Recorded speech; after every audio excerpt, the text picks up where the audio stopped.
एक छोटे से कस्बे में घने जंगलों के बीच एक पुरानी छोड़ी हुई फैक्ट्री थी। किसी को नहीं मालूम था कि ये फैक्ट्री क्यों बंद हुई, लेकिन अफवाहों के मुताबिक ये एक अजीब वाकये की वजह से था, जिसमें एक रोबोट शामिल था। फैक्ट्री बच्चों के लिए मनाही थी, लेकिन 12 साल के अली और उसकी दोस्त जारा की तजुर्बे की वजह से दूर रहना मुश्किल था। एक बारिश के बाद दोपहर उन्होंने फैक्ट्री को तलाश करने का फैसला किया। जंग आलूद गेट्स चरचराहट के साथ खुल गए। अंदर फैक्ट्री अंधेरी और डरावनी थी, जहां टूटी हुई मशीनें और मकड़ी के जाले थे। जैसे ही वे फैक्ट्री में गहरे गए, उन्हें एक हल्की सी गुनगुनाहट की आवाज़ सुनाई दी। क्या तुमने सुना? जारा ने फुसफुसाया। अली ने सर हिलाया, उसका दिल धड़क रहा था। वे आवाज़ की तरफ गए और एक बड़े कमरे में पहुंच गए। कमरे के बीच में एक लंबा, इंसान नुमा रोबोट खड़ा था।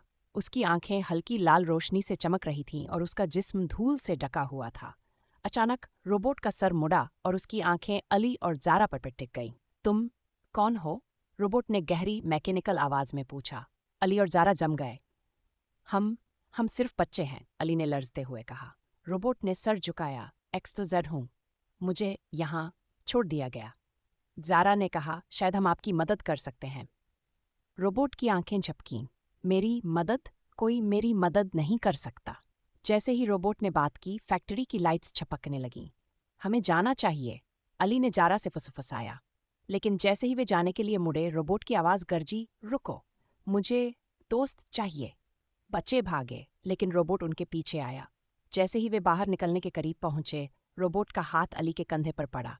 बराहे करीम, मुझे मत छोड़ो, रोबोट ने इल्तिजा की। अली ने मुड़कर देखा और रोबोट की आंखों में तन्हाई महसूस की। हम वापस आएंगे, अली ने वादा किया। बाद में एक साइंसदान की मदद से उन्होंने रोबोट को मरम्मत किया और उसे एक नया मकसद दिया, कस्बे की मदद करना। फैक्ट्री अब छोड़ी हुई नहीं थी और रोबोट अब डरावना नहीं था। यह सबका दोस्त बन गया, खास तौर पर अली और जारा का।